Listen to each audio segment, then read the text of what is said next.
Video ini dipersembahkan oleh Mediatama Academy. Training ketiga, langsung kerja. Assalamualaikum warahmatullahi wabarakatuh. Salam sejahtera untuk kita semua.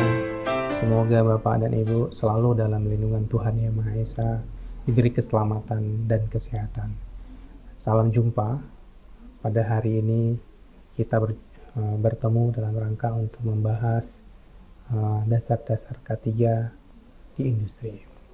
Bapak dan Ibu yang sekalian, yang saya ingin sampaikan bahwa proses produksi di industri itu tentu menggunakan ada 3 hal yang paling penting, yaitu satu adalah tenaga kerja, kemudian alat produksi, kemudian lingkungan kerja yang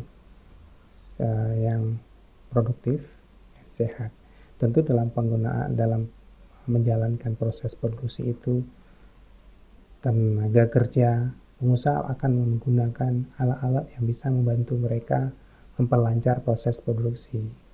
Namun di satu sisi, peralatan-peralatan itu yang digunakan untuk membantu pengusaha, untuk membantu pekerja untuk menghasilkan produk-produk yang berkualitas, bisa menimbulkan potensi bahaya ya, kalau di peralatan tersebut tidak dikelola dengan baik, dengan benar. Begitu juga dengan lingkungan kerja. Bila mana lingkungan kerja tidak hygiene, bersih, nyaman, tentu bisa menyebabkan terganggu bagi pekerja untuk menghasilkan produk-produk yang berkualitas. Nah, tentu ini akan kita coba diskusikan bagaimana kita mengenal potensi-potensi bahaya itu, bagaimana mengendalikan potensi itu, bagaimana meredus resiko tersebut. Kalau bisa kita hilangkan resiko di tempat kerja, sehingga proses produksi itu bisa berjalan dengan baik, produk yang dihasilkan berkualitas, tenaga kerja juga terlindung dari resiko-resiko kecelakaan kerja dan penyakit pekerja, dan bisa meningkatkan kesejahteraan pekerja, dan bisa meningkatkan produktivitas nasional. Bapak dan Ibu yang saya hormati, tentu peralatan-peralatan yang digunakan di industri itu bisa menimbulkan kecelakaan kerja, atau apakah bisa penyakit akibat kerja. Nah, tentu kita harus mengenal dulu alat-alat tersebut, potensi apa saja yang ditimbulkan oleh alat itu, resiko apa saja yang ditimbulkan oleh alat tersebut. Nah, perkembangan zaman, bahwa pada perkembangan industri di Inggris pertama sudah mengenal pada abad 18 sudah menggunakan mesin uap untuk memudahkan dunia industri untuk menghasilkan produk dengan menggunakan media air dipanas, kemudian menghasilkan uap, dan uap itu bisa dikendalikan menghasilkan tenaga listrik sehingga bisa dimanfaatin untuk memudahkan aktivitas-aktivitas lain. Tentu kalau kita lihat penggunaan air, penggunaan uap tersebut bisa menimbulkan resiko baru kalau tidak dikelola dengan baik. Kemudian juga di revolusi industri di Inggris, bahwa dari pekerjaan-pekerjaan di industri tersebut muncul persoalan-persoalan baru di dunia industri, timbul kecelakaan kerja, timbul penyakit akibat kerja. Akhirnya proses produksi itu tidak terganggu.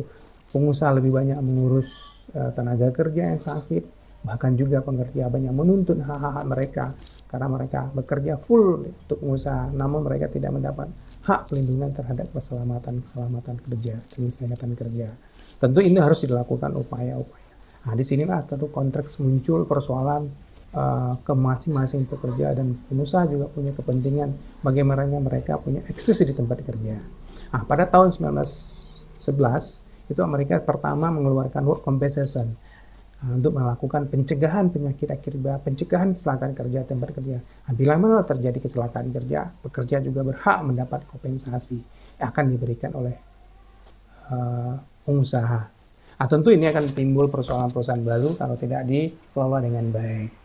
Kemudian muncul lagi teori-teori bagaimana upaya-upaya yang dilakukan oleh masyarakat dalam upaya pencegahan kecelakaan kerja. Bermacam-macam teori, Henry Kost dan sebagainya. Kita coba diskusikan ke depan bagaimana menggunakan teori-teori itu bisa mengendalikan risiko yang ada di tempat bekerja. Tentu harus dipahami oleh Bapak dan Ibu semua. Definisi K3 itu apa sih? Kenapa sih K3 itu harus penting? Kenapa K3 itu harus didiskusikan di tempat kerja? Kenapa harus dibahas? Seperti kan tadi, konteksnya menggunakan alat, menggunakan lingkungan kerja untuk proses produksi kalau nggak dikelola dengan baik, akhirnya bisa menimbulkan kecelakaan kerja, bahkan juga merugi proses produksi sendiri. Untuk itu tentu kita sebelum diskusi cukup banyak kita harus mengenal definisi ketiga itu adalah pemikiran dan upaya menjamin keutuhan dan kesempurnaan tenaga kerja manusia pada umum baik jasmani maupun rohani, dan sehingga menghasilkan hasil karya budaya menuju masyarakat yang adil dan makmur. Nah, tujuan akhir adalah sejahtera.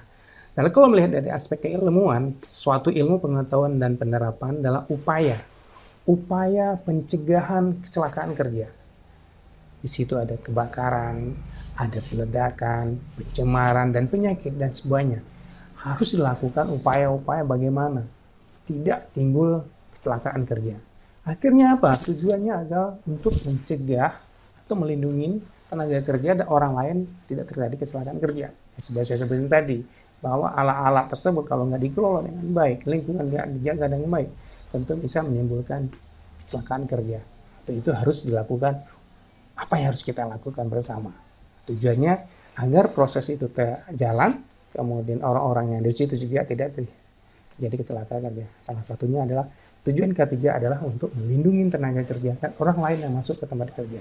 Kemudian yang selanjutnya memastikan proses itu berjalan dengan baik, tidak terjadi kasus. Kalau proses terganggu, akhirnya produk nggak ada.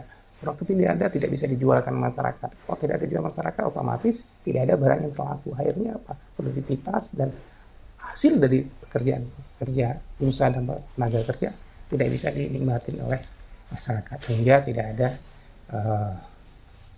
penjualan produk yang dihasilkan. Kalau ada penjualan berarti tidak ada imbal balik dari proses produksi itu. Kemudian kita ingin juga memastikan setiap proses produksi itu berjalan dengan lancar, tidak ada timbul hambatan.